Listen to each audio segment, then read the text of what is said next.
Üdvözlök minden kedves hallgatót! Én Roberto vagyok, és ezúttal Domoszlai Ádámmal, alias Colorral fogok beszélgetni arról, hogy mi is történik vele manapság, mert nagyon úgy néz ki, hogy valami nagyszabású dolog elindult.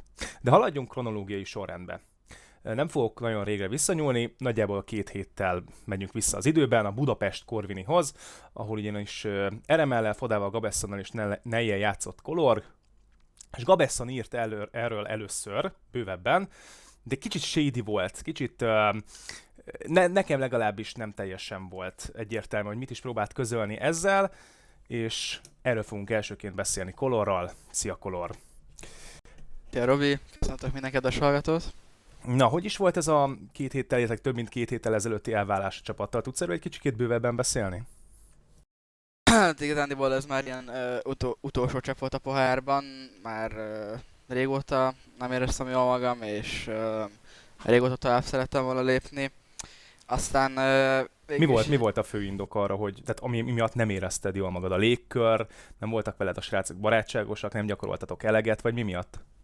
tehát a légkör az kis ilyen tökéletes volt, hiszen még az is nagyjából jóba vagyunk, úgy legalábbis így nem mindenkivel, de többséggel még most is jó vagyok, és még most is szívesen beszélgetek velük akár órákat is, szóval azzal nem volt baj, csak a készülések azok nagyon nehézkesen voltak megoldva, hiszen RML-nek volt sok elfoglaltsága leginkább, és Fodának, és sosem volt egyeztetve a kettő, tehát mit tudom én, volt olyan, hogy Daninak csak kedden meg csütörtökön van dolga, és akkor nem volt az, hogy akkor jó, akkor RML is megoldja aznap, vagy akár fordítva, hanem akkor mit tudom én, RML-nek meg volt hétfőn meg szerdán, és akkor így 4 nap megkapásból ki volt húzva, hétvégén meg kvali, szóval nem nagyon tudtunk készülni, valamint motiváltságnak a hiánya is kivett ennek a részét, hiszen nagyon kevesen és keveset játszottak csak a csapatból az emberek.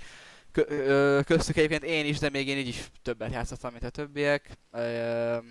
És nyilván a sok rossz eredmény, hiszen tényleg nem is tudom, hogy hány meccset kaptunk ilyen, mit tudom én, elsőkörös kvali losszok, meg ilyenek, és ez így már túl sok volt. Van olyan játékos egyébként ebből a csapatból, akivel el tudnád képzelni, hogy a jövőben még azért együtt játszatok? Hát talán egy igen, Gabival el tudnám képzelni, hogy még egy csapatban játszunk, igen. Uh-huh. Miután hivatalossá vált, hogy szétbomlott a csapat, érkeztek magyar megkeresések? Tehát magyar játékosoktól, csapatoktól? Hát igen, érkezett egy pár igazándiból, de nem, tehát elutasítottam, vagy nem tudom azt, hogy mondjam. Szabad tudni, hogy kiktől? Igen, hát, megmondom, tényleg őszintén már nem is emlékszem. Tényleg. Értem.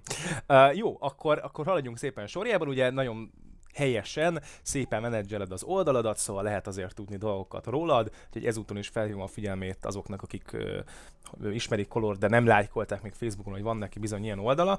Szóval, hogy itt lehetett olvasni azt, hogy összeállt erre a Dreamhackre, erre a bizonyos Dreamhack Summer Biots rendezvényre, illetve ti is ezen belül is azon voltatok, aki mindenki indulhatott, mert ugye volt ennek női része, meg senior, meg én nem tudom, tehát nagyon sokféle verseny volt, és ez a mix, és végül ahogy lementetek, leutaztatok, ez hogy jött össze neked? Ugye a csapatnak hát ilyen, vagy itt a mixnek a kapitánya, mondjuk lehet, hogy nevezni, ugye Bishop volt, tehát így összetegye össze a csapatot. És Mati csak így játszogattam itt, és akkor egyszer csak rám írt, hogy lenne kedvem, mert lesz egy kvali. De honnan ismert téged? Hogy kerültél be ebbe a branchba? Ilyen, hát körülbelül egy másfél éve ismerjük egymást, és FPLC-ből. Az FPL alatt van ugye egy, és ott játszogatunk még együtt. És ugye megkeresett, hogy lenne kedvem ezen a kvalin indulni, és akkor leírta a line-upot, hogy Chris, Squiddy, meg Quix, meg ő, és hogy lenne kedvem menni, és mondom, hát igen, végül is mehetünk, és akkor mondta, hogy ez úgy néz ki, hogy aki megnyeri ezt a kvalit, annak a Plantonis kifizeti az egész útját, a repülőt, a szállás, még a kajába is adtak pénzt, és hogy igen, hát hogy 3-4 nap ingyen Svédország végig, és aztán hát nyilván úgy voltam vele, hogy hát most miért ne. Azt mondja, sikerült megnyerni ezt a kvalit, aztán igen, tehát így sikerült a lejutás. Amikor így igazából realizáltad azt, hogy úristen, megyek Jönköpikbe, Svédországba, nemzetközi csapat, még ha csak egy mix is, de ahhoz képest mondjuk, és most legyünk egészen őszinték, ez mégiscsak egy sokkal nagyobb szint, amit eddig akár a magyar játékosok 99%-a képvisel. Mi járt a fejedben, hogy neked most nagyon meg kell ragadnod ezt az alkalmat? Szóval, hogy úgy érezted, hogy tényleg ez a te kiugró deszkád? Hát igazándiból... Csak úgy voltál vele, mint mondjuk egy bármilyen másik ICL-en. Hát igen, hát nagyjából igen, ugyanúgy, hogy ott is eleinte ilyen nagyon gyengék ellen játszottunk, és akkor csak így rohangáltunk, azt hiszem minden, és akkor a végén meg így ugye tényleg ilyen lehető legtöbbet belőle, de még így sem. Tudtam magamhoz képest a legtöbbet teljesíteni, mert hát igen. Izgultál egyébként? Idegen környezet volt, idegenekkel játszottál viszonylag, stb. Nem izgultál? Meg is lepődtem, tehát igazából egyáltalán nem izgultam még a döntőbe se. Meg ez volt életem első LAN döntője. Csak hát... És egyből igen. Egy nemzetközi cím, ugye? Igen, igen. Ez óriási, tényleg nagyon jó. Tehát nem izgultál. Azért ez mondjuk elég jó, mert én azt gondolom, hogy nagyon sok játékos lehet online nagyon jó, és őket is ugyanúgy onlinernek hívják, bár nem csalnak online, de azért talán onliner, mert azt nem tudják azt a formát átültetni az offline térben. Úgy látszik, hogy akkor ezek szerint neked ezzel nincsen gondod. Ez nem teljesen, mert azért, tehát éjszakáken is szoktam néha izgulni, meg ilyesmi, de leginkább csak akkor, ami engem zavar, hogyha az emberek beállnak mögém és hátulról néznek. Azt nagyon nem szeretem, hogyha tehát előttem lehet akár, nagy tudom én, több száz ember is, és nézhetik a kivetítőt. Akkor ez azt jelenti, hogy a nagy színpados versenyzést akkor jobban szereted. Hát igen, és az, hogy tényleg itt mit tudom én, ICL-en sok ember beállt sokszor mögém, és akkor így néztek engem, és az úgy zavart nagyon, nem tudom én miért, de az volt az, ami zavart. De én maga így a LAN környezet, hogy annyira nem, csak az ilyen dolgokra hát is vagyok, hogy az asztal magasság, meg a szék, meg az ilyesmi dolgok, szóval majd ezzel kell valamit még majd kezdenem. Na, akkor folytassuk is akkor tovább, tehát megtudtad, hogy bizony mész, tuti, például a szüleid hogy fogadták ezt, hogy muter, megyek le egyedül, hát svédekkel, meg dánokkal együtt szintén egy svéd LAN-ra, mit szóltak hozzá? Igazából örültek neki, hogy ugye ingyen ki tudok menni Svédországba, és támogattam már, csak hát leginkább édes anyukám féltett engem, és... Hát ez természetes, igen. Igen. De egyébként rendkívül pozitívan fogadták. De egyébként, tehát szabad tudni pontosan most 17 éves vagy ezek szerint? Hát igen, majd idén októberben töltöm a 18-at. Októberben leszel, tehát 18, azért ez elég nagy dolog, hogy 17 évesen tényleg azért ezt így meg tudtad csinálni, és minden le a kalappal, tehát a szüleid előtt is, hogy ilyen nyíltan és ilyen progresszívan álltak hozzá ez az egészhez. Ott Alanon egyébként milyen volt maga az atmoszféra? Tehát, hogy milyennek érezted? Érezted azt, hogy most egy ilyen nagy nemzetközi lanon vagy a Dreamhack-en, vagy így nem nagyon volt fancy, vagy hogy lehet ezt elképzelni? Nyilván képekről, videókról lehet érzékelni, de én a te személyes beszámolódat szeretném hallani. Hát azért, igen, ez ténylegesen egy nemzetközi LAN volt, de ugye ez nem a main event volt, ugye a main event játszott, mint az SK, Fnatic, stb. Hát igazából a magyar LAN-okon még csak talán egy Play-ten voltam, meg ICL-eken. Hát a Play-t az ugye nagy színpados volt, szóval ez nem összehasonlítható azzal. Ugye hát egyedül az ICL hasonlítható össze, hát attól azért jobban meg volt oldva. És nem tudom, tehát igazándiból nem éreztem így ezt a nagyon fancy dolgot, meg ezt a esetleges nyomást, hogy úristen külföld, meg nemzetközi LAN, meg ilyesmi. Hát igazából jól éreztem magam. Hát, hogy egyébként ez ugye a svédeknél ez ilyen... Tehát úgy mondták nekem, hogy ez ilyen fesztiválszerű, tehát egy csomó olyan streamer, meg gamerek is, akik nem játszottak, azok is lejöttek, és minden este buli volt, meg ilyesmi. Szóval még volt is, azt jobban élveztem, mint konkrétan a játékot, de... Sikerült egyébként ismerkedni mondjuk ilyen nevesebb esportolókkal, vagy celebekkel, vagy bárki mással? Hát ilyen Chapman, az egy svéd streamer, nem tudom, pároknak biztos ismerős lesz vele, nála voltam például első napján afterpartyn. Utolsó nap meg a Fnatic Academy-sekkel találkoztam, és ők hívtak fel, hogy menjek fel hozzájuk az afterpartyra, szóval egész jó volt, és tényleg rendesak voltak a svédek. És tudták, hogy ilyen külföldi nem tudok svédül, jöttek oda beszélgetni hozzám angolul, szóval ja, rendesek voltak. Barátságosak voltak, na hát ez tök jó. És amikor megnyertétek, én azt láttam egyébként, hogy a döntőben ugye overpass volt az, ami még kiélezettebb küzdelem volt, ott ugye döntetlenre sikerült ugye először visszahoznatok egy nagy comeback és aztán meg is nyertétek a hosszabbítást, Igen. ugye a Gamers ellenében. Ott a döntőben, és hogy láthatok is utólag a statisztikát, azért ugye egy második voltál itt azt hiszem a KPRT-ben, sőt, te lőtted a legtöbbet talán. Igen. Te lőtted a legtöbbet, csak igen, így utólag Kreenek volt jobb valamivel ugye a statisztikája, de az mindegy, hogy ott és akkor, amikor látod azt, hogy ilyen jól megy, te azt felfogod, hogy ilyen jól megy, vagy annyira elkap a flow, annyira elkap az adrenalin, hogy nem is érzékeled, csak viszed, és aztán utólag jössz rá, hogy úristen, tök jól játszottam. Szavaid a lényeg, igen, hát elvisz a flow, főleg ugye overpasson 14-6-ra vezettek, és onnan hoztuk vissza. És ott, amikor hát én már igazából teljesen elengedtem azt a pályát így ezzel, hogy na jó, akkor majd többi másik két pályát kell behúzni. És utána, amikor elkezdtük a comebacket, így visszajöttünk, és akkor igazából fel sem fogtam azt, hogy most mennyiszer halok meg, hogy mennyi freget lövök, hogy tehát hogy így csak így csináltam azt, amit éppen kellett csinálnom, és így igazából minden más így nagyjából kimaradt. Csak így, tehát tényleg így azt tudtam, hogy milyen a statom, hogy most plusz vagyok, meg mínuszban, igazából fogalmam sem volt az egész, hogy csak így játszottam. És milyen jó, hogy ignoráltad, ugye? Mert itt tényleg az volt a fontos, hogy megtedd, amit kell. Na és akkor beszéljünk, mert tök jó volt hallani tőled, hogy mi is volt a Dreamhack-en, az új csapatról, a Prophecy-ről. A Facebookon, már említettem, hogy van neked ez a Facebookod, a covereden olvasható, hogy Professional Cségó Player for Prophecy. Tehát te akkor te most tényleg fizetett játékosnak számítasz ezek szerint? Mert a Professionalben azért én ezt is beleértem. Igen, nekem is először, hogy a Professionalt hagyd definiáljam én is először, hogy szerintem is az, hogy valaki profi játékos, az ott kezdődik, hogy azért, amit csinál, azért pénzt kap, tehát rendes fizetést kap havonta, szóval a profi szerintem számomra itt kezdődik, mint bármelyik másik sportban is egyébként, tehát például kosárlabdában is, amíg csak eljárogatsz edzésre, addig az van ráírva az igazolásod, hogy amatőr, onnantól, hogy fizetést kapsz, onnantól van odaírva az, hogy profi. És igen, az Prophecy-ről annyit kell tudni, hogy egy angol cég, és sok más csapatok van, tehát ilyen például a Rocket League csapatuk, az ott volt a Dreamhack-en, a main stage-en játszott, meg van nekik, na de szóval tényleg egy csomó másik ilyen, azt hiszem OR csapatuk is van nekik, és igazából ez az első C csapatuk, és most akarnak beszállni a C-be, mert ugye szintén angol szervezésű Gfinity kerül ugye megrendezésre, és úgy voltak vele, hogy a Prophecy-sek, hogy na akkor ide egy C csapatot felszednek, és igen, mindenféle perifériával meg ilyesmi dolgokkal támogatnak, valamint havi fizetéssel és profi szerződéssel.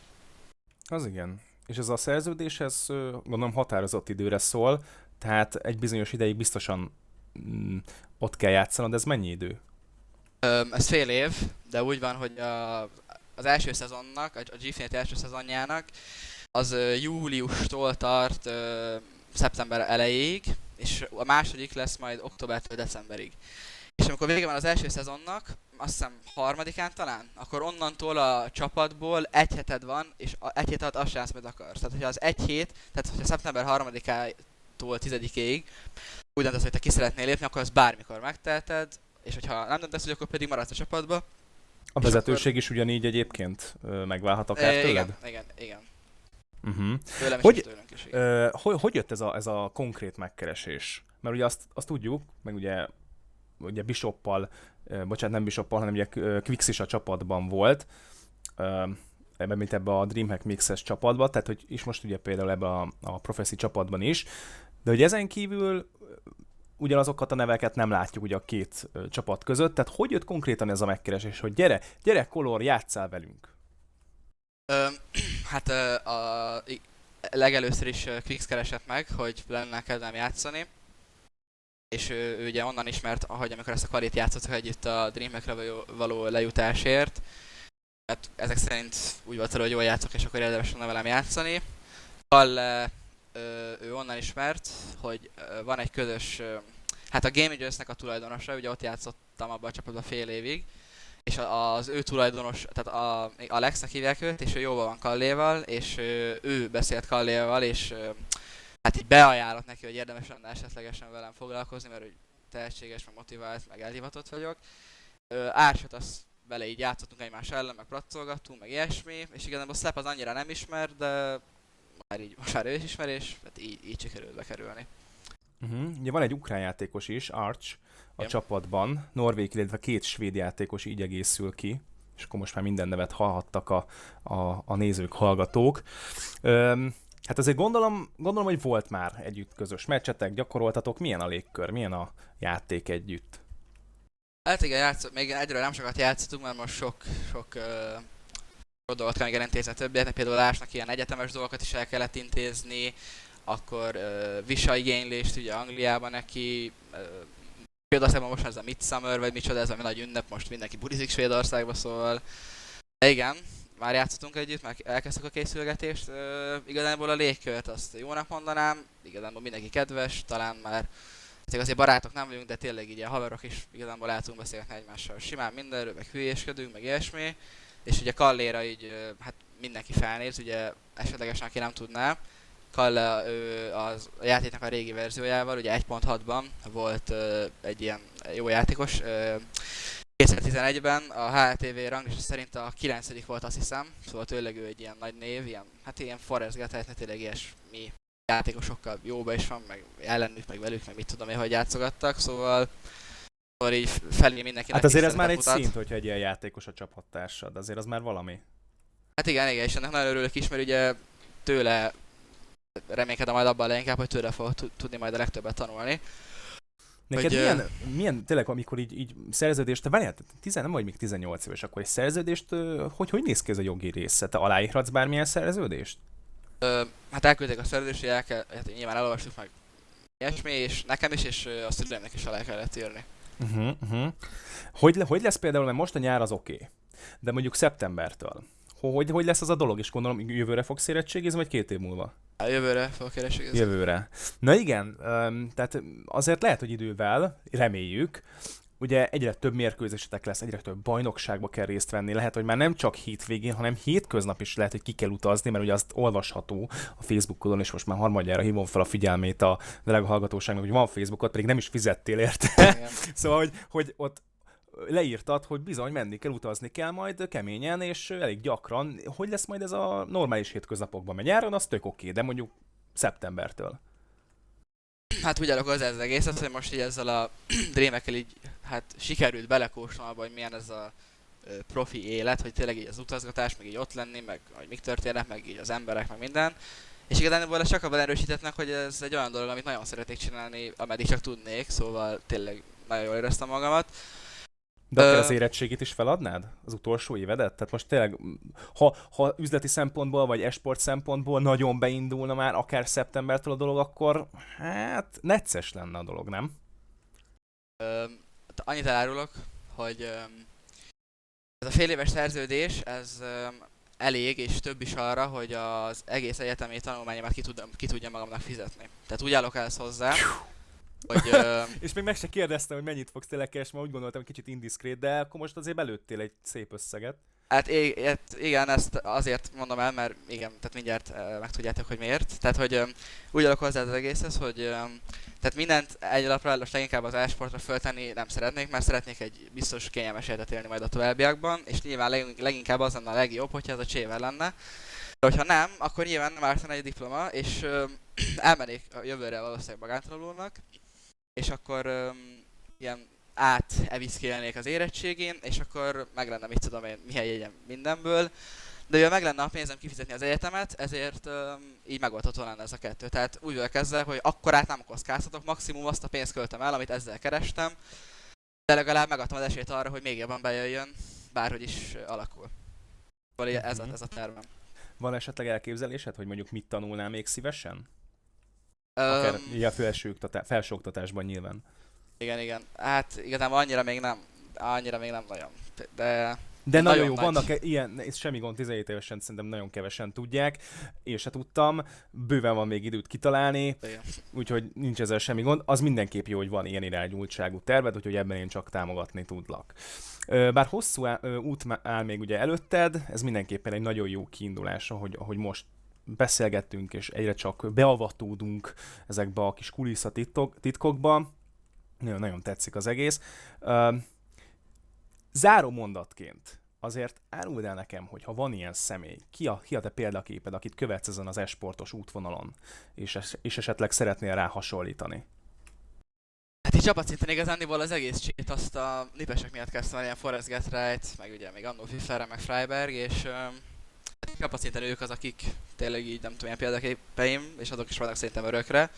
Aki viszont egyénileg, ugye nyilván AVP-sök, és szerintem a legtehetségesebb és az egyik legjobb, szerintem a legjobb, de igen, erről lehetne vitatkozni, Kenny S a példaképem, és szeretnék egyszer ellene játszani majd egy nagy színpadon. Döntőbe, vagy nem tudom én, szóval igen. Szóval, ja. Fú, az nagyon nagy lenne. Hát szerintem ott a magyar szurkolók ketté szakadnának, mert hogy ugye nemrégiben volt egy ilyen abszolút casual közönségfelmérésünk, és ott hát magasan Kenny S nyerte meg egyébként ezt a szavazást, bár az is igaz, hogy Dead Fox-ra nem szavazhattak, és egyébként meg is lepett, hogy mondjuk Dead Foxot nem soroltad fel, de nem baj, mert tök jó neveket hallhattunk egyébként emellett. És én még annak örülnék egyébként, meg akkor aztán tényleg szétszakadna a magyar közönség, hogyha majd Dead Fox-ékkel lejátszanátok egy bármilyen liga keretein belül.